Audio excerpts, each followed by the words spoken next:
Welcome to everyone to Sauce Time Gaming. Thank you so much for clicking on today's video once again. And today I have sort of a part 2 to the video I posted last week of the primary weapon iron sights. Today we're going to be doing the tier list for the secondary weapons. And before we do get started, leave in the comment section down below what your favorite weapon with iron sights in the secondary category is, because I would love to see what your thoughts are before you see what my thoughts are. So without further ado, let's get right into it. So in today's tier list, we have 4 categories. We have the mid-range viable, something that would be a sniper support, right? Considering that we can only use the iron sights and anything below that range of mid. Now we have the short range viable, which is pretty straightforward, where an SMG should normally be. We have this category for those weapons that if you aim down sight and someone drop shots you, or if you just aim down sight whatsoever, you're just going to lose your target because of whatever factor we'll get into as we move further into the tier list explanation. And then we have the skill gap worthy, which is an iron sight that for some reason might be difficult to use, or because of how the weapon functions. It just requires a little more time and effort to get used to it. So let's get started. So first one up is going to be the PPSH. Now the PPSH, as you can see here, has 2 different type of iron sights, at least that I could find, and they aren't so different. It's just kind of the arch that goes on top of the iron sight itself that's a little bit different, but I would actually consider the PPSH to be a short range viable. I think the PPSH has a pretty aggressive recoil pattern, so I think short range is a good position for it. Now let's move on to the PP19 Bizon. The PP19 Bizon has these 2 different iron sight versions. The one on the left and is the original one, and the one on the right is based on some sort of blueprint you might have. I personally use the PP19 Bizon a ton, and I really love how the weapon feels. I think because the iron sights are so close to the weapon, it is a weapon that would fall on the short range viable, because mid-range it gets a little bit more complicated, so I wouldn't say that it's really for everyone, but it's a very fun weapon to use nonetheless. The OTS-9, I think the OTS-9 being the currently meta SMG, its iron sights are very clean. It's a relatively small weapon, so it doesn't really cover much of your screen, but I would consider the OTS to be a short-range viable option. Although you can use it for mid-range, I'm considering this is really where it would shine. Because mid-range, if you have that skill level, you can make it happen, but these iron sights are really made for a short-range engagement because they are very close to the weapon, and that just makes it normally more difficult to track your target. Next up is the Tech 9. Now the Tech 9 has, of course, its semi-auto version, its burst version, and the automatic version. If we were to consider it all together, the single fire version makes it mid-range viable. If I do focus on that, the burst option, I would say, would require more of a skill gap, and the automatic version is good for short range, but because of the fact that we would have to kind of bring all of these combined, I think I would have the Tech 9 at a, let's call it a skill gap worthy, because at the end of the day, it depends on what barrel you're using, and you can make it viable wherever your skill shines specifically. So I think that's a good place for it, and a starter up for the skill gap worthy category. Next up is the Type 63. Now the Type 63, we spoke about the Type 63 in our previous primary iron sights video, but because some people use it as an SMG, I wanted to add it here as well. And I think that as it applied on that video, you will lose your target, because in the primary iron sights video, it was trash, and here I wouldn't say it's anything different. So let's move on to the next one, the DMR-14. This iron sight is different to the one I posted in the primary iron sights video, because it depends on the barrel you use. And as you can see, the iron sights are a little bit smaller, and that allows you to run it at a more closer range engagement. Now, I think, and I use the DMR a lot, I think the DMR is short range viable. It is mid range viable in some scenarios, but you know what? I think I'll move this to the skill gap worthy, because it does require a lot more skill than you would imagine to be able to hit mid-range shots. So I think skill gap worthy is a good place to have it. And of course, you have to tap on it, so that makes it even more tricky. Now, moving into the category for the single fire pistols. I kind of grouped all these up because they pretty much all fall into the same category. I added the magnums as well, just because, yeah, the point 570 or the Magnum for Modern Warfare has the snake shots, but it still doesn't change the fact that it is a single fire weapon. So I would say that these pistols all kind of fall into the I'm gonna say skill gap worthy, because at the end of the day you have to really hit your shots every single time. So a lot of people, like when they're coming from the gulag or when they're just dropping into a fresh match, they tend to really desperately look for a weapon because they're not really too skillful with pistols. So I think skill gap worthy is a good place to have it. Now we're gonna move on to the RPGs. The Modern Warfare and Cold War RPG, they have very similar iron sights, and I would say that it is an iron sight that would fall under maybe it's skill gap worthy, because you have to lead your shot.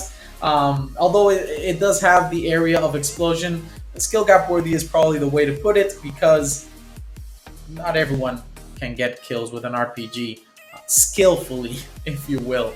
So moving on to the sniper rifles. Now, most Cold War, I think most if not all of them, all Cold War rifles or sniper rifles have an iron sight option. We didn't get that on most of the Modern Warfare snipers, but I kind of brought them all together, the ones that we did have for Modern Warfare and the Cold War ones, and I think that this would be, you will lose your target. There is a lot of the sniper rifle itself that is visible when you aim down sight, and it makes it uncomfortable. I know that some, like the SPR, have a rather clean iron sight because it's just this line, but in the most part you are going to be losing your target because it is what it is. So let's move on to the next one, the Diamatti.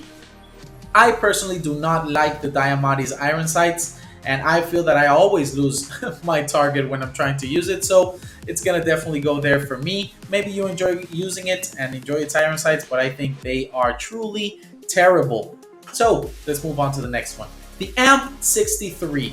I really like this weapon. The iron sights are clean, and I wouldn't take it up to mid-range viable, but short-range viable is definitely the way to go. The AMP-63, once you get that floor amp, it's a fun time. And I think short-range viable is the place to place it at, redundant. So now the Marshal is trash as a weapon, and its iron sights are even worse. So I think you will lose your target. The iron sights are terrible. Even when I was using this for zombies to get the camos, I had to add a sight on it because it was just uncomfortable how close to the weapon the iron sight is in this case. So I think this is a good spot to have it on.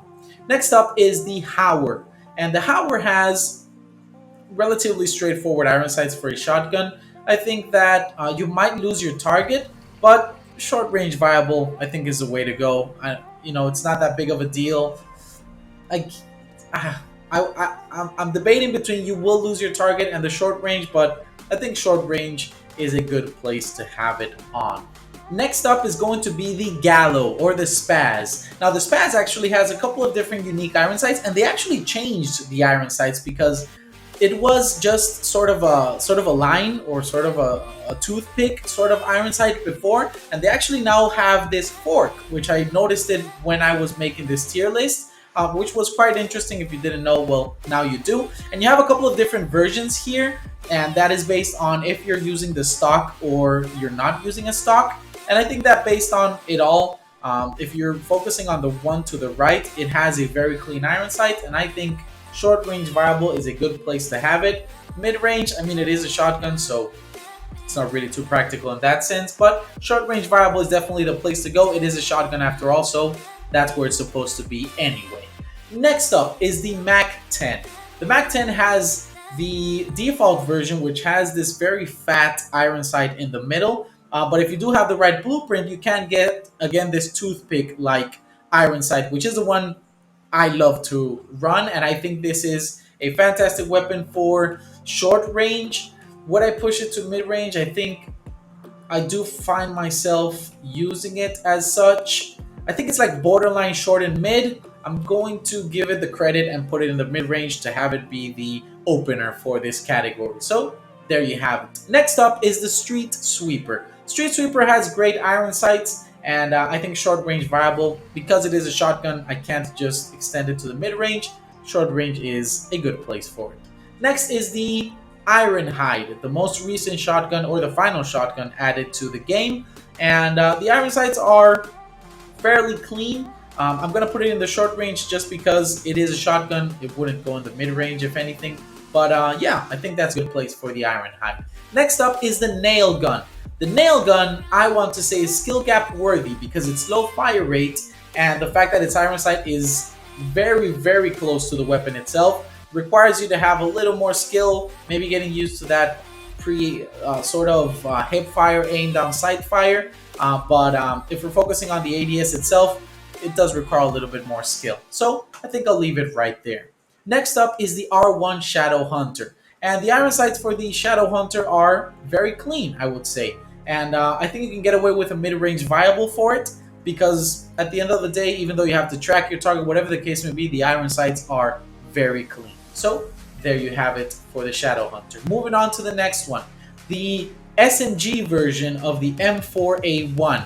If you find the right barrel, you will get these iron sights right here, which have a thinner fork and sort of a more elongated version of it. And this is more of the SMG close quarter version of the M4A1. And I think that for this, mid-range viable is the place to go. The fork is very thin, as I just said, and it allows you to really track your target very well. So mid-range viable is the place for him. Next one is the Modern Warfare AK-74U, which is pretty much the AK-74 with a specific barrel. And it gives you the iron sights that you're looking at right now. And I think that for the AK-74U, I'm not a fan of the fact that the middle section is sort of fat, so I'll leave it at the short range viable. If you try to extend to that mid range, you are likely going to lose your target, which would kind of leave it in some place between these two. But I think short range viable is good. A lot of people got used to the Cold War AK, so it isn't that much of a stranger nowadays. Next up is the Grau, and the Grau has so many different iron sights. We had, I think, 3 different iron sights for the primary video, and now for the secondary we have 4 more, and they're all pretty unique. And I would say that for all of these, mid-range viable is the way to go. Maybe the default, which is the more rounded one that you're seeing there, is not as good, but the majority of them outweigh the single one. So I would say mid-range viable because these are very clean iron sights. Next one up is the Modern Warfare AUG. It has 2 versions, one with a thicker middle section and one with a thinner one, which you can get with a blueprint again. And I would say that for these, I've used the Modern Warfare AUG a ton, and mid-range viable is the way to go with it. If you haven't tried it out yet, I do recommend you do it because it is a very fun weapon to use. The P90. P90 has pretty straightforward iron sights, nothing too complicated. Mid-range viable, I think, is the place to go for it. I've enjoyed the P90 for the longest, so it has that place on the tier list. Next up is the crowd's favorite, the Modern Warfare MP5. And if I were to put this anywhere in these 3 categories, I think some people would go as far as to sue me. But I think the mid-range viable is where the Modern Warfare MP5 will go. If anyone disagrees with me, take it on with the community, because this is just one of the best SMGs to have for mid-range fights. Next up is the Uzi. The Uzi has not the prettiest iron sights, and I think that you could lose your target. It is short range viable, but I think skill gap worthy is the way to put it. The Uzi is not the easiest weapon to track targets with, so you have to get used to it. And I feel it's borderline. You will lose target with skill gap worthy, but I think skill gap is a better place for the Uzi. Next one is the MP7. The MP7 has 2 versions, at least, that I could find.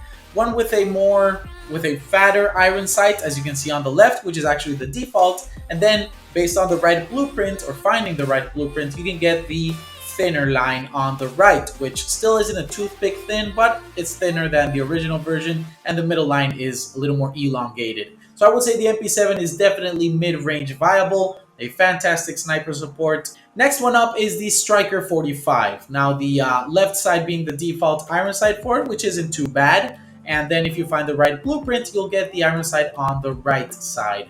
And with that said, I think the Striker falls, I think it's somewhere between the short range and mid range, but because of its low fire rate, I think you can get away with a mid range fight and still stay on target. So I'll keep the Striker right there.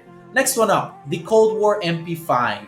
And this is of course no stranger to the fact that if you use the right blueprint, you will get these clean iron sights without sort of the circle there. And based on the fact that this is the one everyone uses, I think this is a skill gap worthy weapon because of how the recoil functions, that it kicks up for about 15 bullets and then loses recoil altogether. You have to get used to the fact, and if you do, it's a fantastic weapon. If you don't, then you'll likely lose your target most of the time. But skill gap worthy is a better place for the Cold War MP5. Next, the Fennec.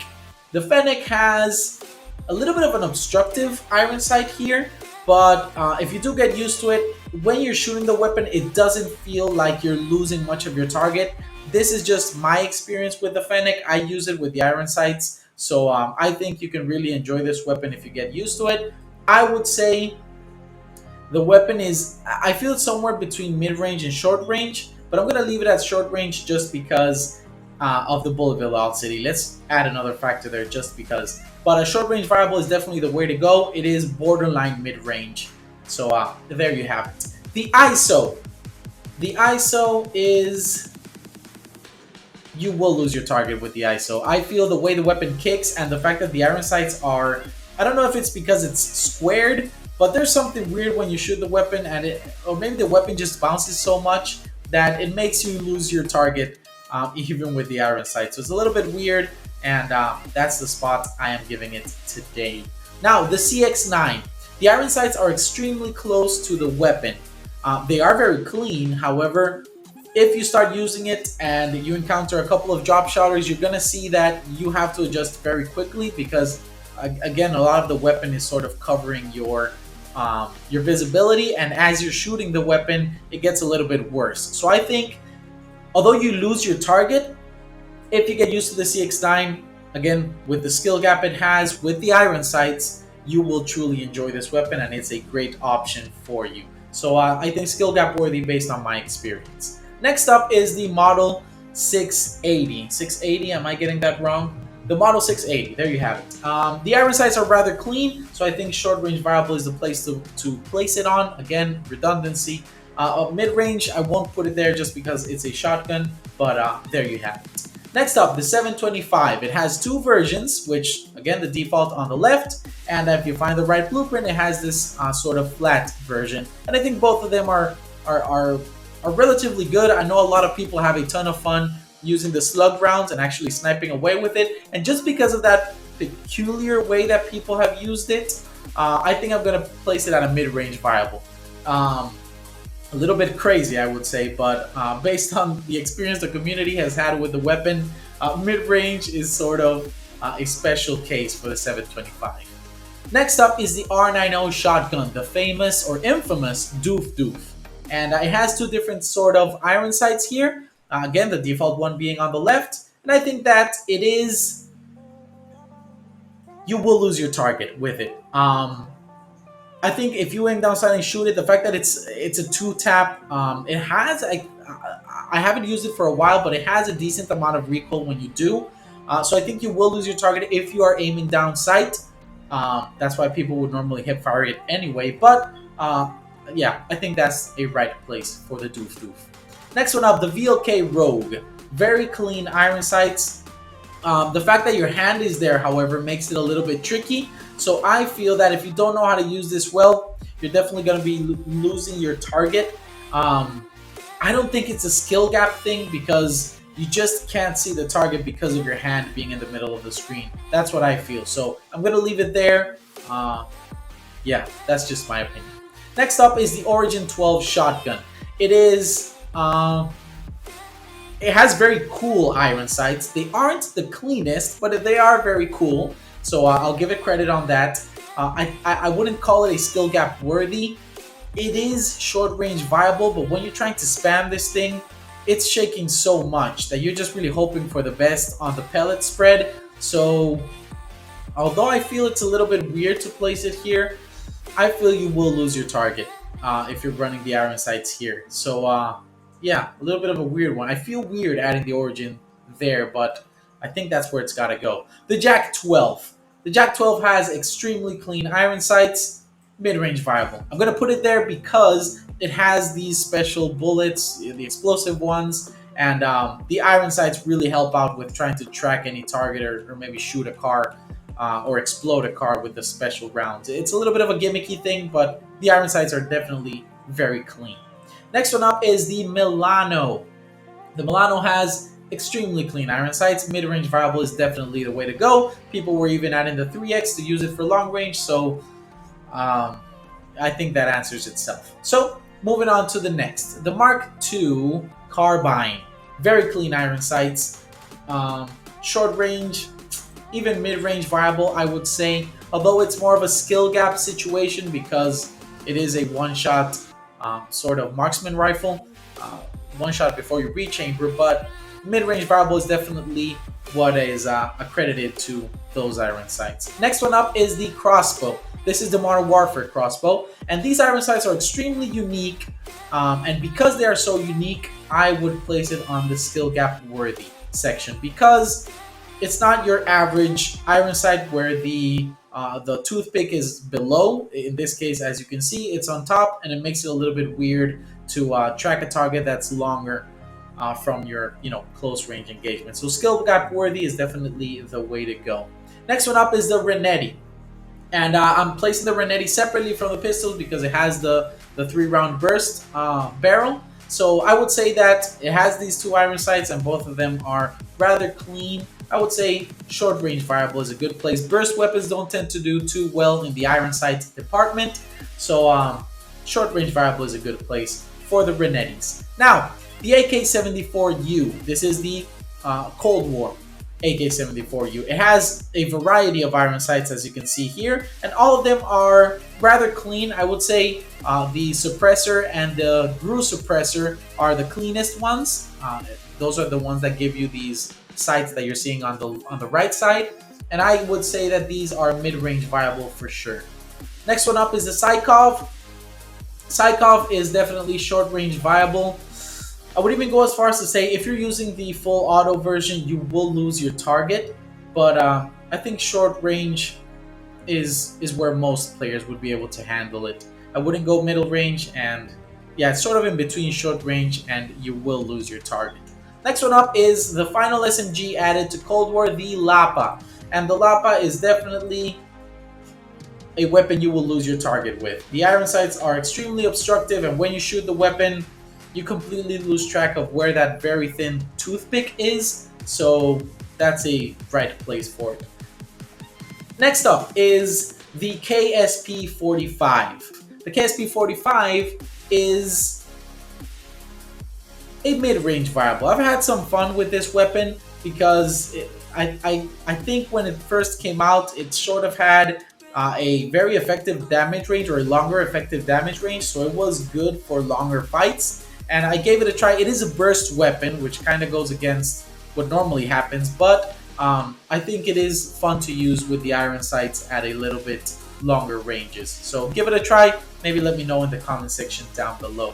So moving on to the next one, the Bullfrog, one of my favorite SMGs, definitely mid-range viable. Although I think these iron sights are uncomfortable for most people, they are, once you get the hang of it, very fun to use. Maybe even skill gap worthy, I would say, but I'll leave it in mid-range viable because I enjoy the weapon so much. Next one up is the LC10, and the LC10 is mid-range viable in my opinion. The iron sights are rather clean. The fork in the middle is very thin, so you can keep track of your target. And yeah, I think that's a very good place for the LC10. And with that, we are done with today's secondary weapon iron sight tier list. A pretty long name, I have to say. So If you could comment down below which of these iron sights you love to run in your Rebirth or your Verdansk games, which we have to say bye to Verdansk very, very soon. But Vanguard is coming right around the corner, 2 days away. A ton of more content is coming, new experiences, new game. So I really hope that you stick around to watch all of those as I post them. If you did enjoy today's video, I would appreciate your like. If you do want to watch all the regulars for Saucetime Gaming, hit that subscribe button. It's cash-free and hassle-free, so I would truly, truly appreciate it. Without further ado, thank you so much for joining me on today's video. I hope I catch you on the next one, and as well, I hope you always remember Saucetime Gaming.